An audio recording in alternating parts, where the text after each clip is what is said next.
All right, Bucky. Well, look, this doesn't get any better than this. Five-time Pro Bowl center Ryan Kalil, the Carolina Panthers, is joining us. Ryan, how you doing, man?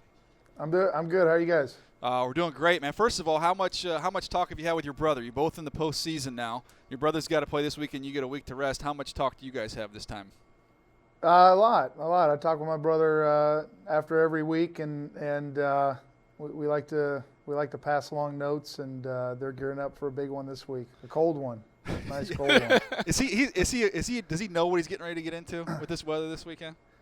Well, yeah, I mean they've been playing outdoors the last couple of years, and we actually played them last year at their place, and that was absolutely freezing. I think that was one of the coldest games I've ever played in, and first time I've ever worn a glove on my snap hand. It was so cold, couldn't feel my fingers, and it's supposed to be a little bit colder than that. So I don't envy that. I don't envy that situation. Home field in Carolina is not a bad place to be there. How about this season? I know you guys you finished up strong last year, but coming into this year, did you know you guys had something special going? Yeah, to be honest with you, I think we've been building something steady here since Coach Rivera got here, and I think you've seen that the last few years. We've had some moving parts, especially last year. We had some continuity issues, especially on the offensive line. But over time, we've weathered through a lot of that stuff and finished the year off strong last year. Came up a little bit short in the playoffs, but we just took a lot of that momentum and that continuity again and took it into this year. Added a couple more pieces and we stayed at it. And I think the result of sort of that continuity, Cam growing under the same offensive scheme and getting a lot of different guys around him, that's been the result of that. You know, Ryan, and talking about the continuity and chemistry that you guys have built over the last couple years, how important is it for the offensive line to play together for an extended period of time so you can play at a high level? Does that matter, or can you kind of throw together different pieces and have a high level of performance immediately? Well, it's not the end all, and it depends on the guys you bring in. But I think for the most part, the successful lines I've been on, and I've been on a few of them since my time here in Carolina, have been the ones where you've had the same guys in the room, and even on the depth too. I think that's important. Having guys that you trust that when injuries happen, which is part of the game, the next guy's up, he can fill in, and you don't miss a beat. And so. We've had that this year, and we've had some guys go out, and guys have stepped in and really have done a great job in not missing a beat. So, yeah, I think the continuity, I think it helps. I don't think it's the end all, but it definitely helps, and I think that's, you talk about our offensive line, our running game too. We try to be a balanced offense. We have 26, 27 consecutive games rushing over 100 yards. That's a big deal, and I think it goes hand in hand with the personnel we have on the field. Ryan, one of the buzzwords, this time of year we got new coaches getting hired, and every coach gets a job. They always, we're going to come here, we're going to change the culture, right? That's kind of the buzzwords that get thrown around. But one thing about your football team, and talking to a lot of people who have been around you guys, they speak about just how special the culture you guys have and what it is like there. Can you fill everybody in on that? Yeah, I think the character, the culture of teams is a real thing, and it starts with the ownership and the people that they bring in and the people who are around the building, not necessarily the immediate football people that you see. And this is such a great community here, and it's been a great organization since day one when I first got here, and how I've been told it was and what I've seen. And so I think with the different coaches, you bring in a different era, a different kind of style, but for the most part, it's been very similar. And Coach Rivera has extended that, and he's brought in a lot of his own experiences and a lot of his own people, and you really have seen that. I think we have done a great job in obviously bringing in talented guys, but first and foremost bringing in good character guys who are selfless, and you see that a lot in our offense. You see the amount of different guys who touch the ball.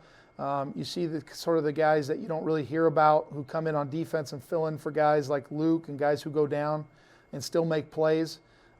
These are guys who are incredible role players, guys who understand what it takes to win, and that the team's the ultimate goal. And we've seen that this year, and I think it's really paid off. Ryan, and talking about your offense and the leader of your offense, the offensive coordinator, Mike Shula, he's beginning to get some buzz about a head coaching job. Talk about the job that he has done in Carolina, kind of melding creative schemes with a traditional pro-style offense. How have you guys been able to do it? How you been able to get it done with so many different people touching the ball and kind of playing different roles? Yeah, I think again it starts with the talent, the personnel, the guys that you bring in who aren't afraid to work, and the thing our coaching staff does a great job of is they prepare better than anybody I've ever been around, and these are coaches who don't want to let us down, and so throughout the work week, I mean we probably have more walkthroughs than anybody in the league. We go over stuff, have off-field study sessions probably more than anybody in the league.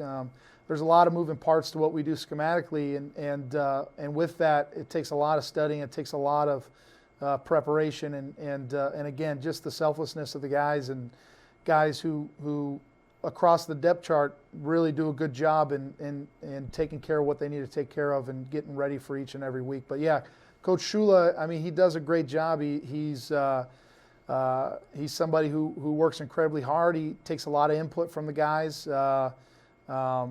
And it's when you start hearing about coordinators getting interviews and things like that, it means we're doing something right. But it also it's a little uneasy for us here because we don't want to lose a guy like that, because guys like that are special. Is Cam a talker on the field with the other team? Because it seems like he's got so much energy and has so much fun, but it doesn't seem like he's really engaging the other side very often. No, he doesn't. The only time I've ever seen Cam engage is when guys hit him late, or guys. You see a lot of guys who, and it really, really pisses me off. And it's the only time I probably ever yell at refs about protecting him. But a lot of times when he's down on the ground, guys will start grabbing him, and I've seen it a bunch. It's crazy. I've never seen defensive players do this more to any other player I've been around who carries the ball than Cam. But guys will grab his foot and try to twist his ankle, or guys will try to pretend like they're trying to get up and lean on him and push on him and hit his knees and legs, and it's funny, man. I go off and I get upset at referees, but that's the only time I ever see Cam really kind of go off on a guy and yelling at him. So if you ever see Cam in a game yelling at a guy, it's probably because he was doing something cheap. He's one of the few quarterbacks too. I think he can fight his own battles out there as big as he is. It's very true, but I also think it works against him too. I think a lot of times ref let guys play and get away with that stuff because he's so big and he's such a physical specimen. So I think it works against him a lot of times in that regard, because he can take a hit and he can't get back up. Whereas maybe not such a big quarterback, you protect him a little bit because a hit might end his day. Well, Ryan, I appreciate you joining us, man. Before I let you go, the Trojans on their way back. How much longer we got before things get back to normal out here in Los Angeles? Buddy, I wish I had a crystal ball for that.